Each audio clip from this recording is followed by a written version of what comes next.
নমস্কার বন্ধুরা, আরেকটি নতুন ভিডিও নিয়ে আপনাদের কাছে চলে আসলাম। দেখতে পাচ্ছেন যে এখানে বাথরুম ফিটিংসের কাজ করা হচ্ছে। তো প্রথমত অ্যাঙ্গুলার ককটাকে মাপ করে নিতে হবে, মাপ করে নিয়ে হ্যাস্কো ব্লেড দিয়ে কেটে নিতে হবে, কারণ যদি বেশি বড় থাকে তাহলে জিনিসটা ভালো মতন সেটিং হবে না। তো ওর জন্য সবগুলোতে মাপ করে নেওয়া হচ্ছে, নেওয়ার পরে সবগুলো একে একে কেটে নেওয়া হবে, যা জিনিসটা যাতে ভালো হয়। কারণ ভালো করলে আপনার নাম হবে, নাম হলে আপনি পাশে থেকে আরও একটা হলেও কাজ পাবেন। তো যতটা পারবেন ভালো করার চেষ্টা করবেন। তো সবগুলোতে যেগুলো লাগিয়ে নিয়েছিলাম সেগুলোতে এখন ট্যাবলন লাগিয়ে নেওয়া হচ্ছে।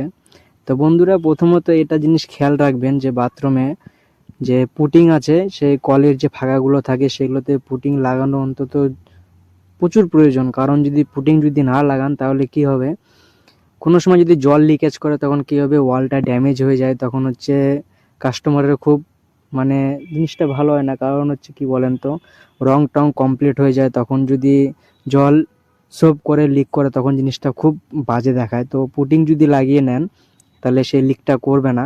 তখন কি হবে, লিকটা শুধু টাইলস দিয়ে করবে, তখন বুঝতে পারবেন যে কোন কলটা দিয়ে লিক করছে, তাহলে হচ্ছে বুঝতে সুবিধা হবে। তো যতটা পারবেন আপনারাও পুটিং লাগানোর চেষ্টা করবেন, কারণ জিনিসটাও ভালো হয়, কাজটাও ভালো হয়। একটু সময় লাগে কিন্তু জিনিসটা ভালো হয়, অনেক ভালো হয়।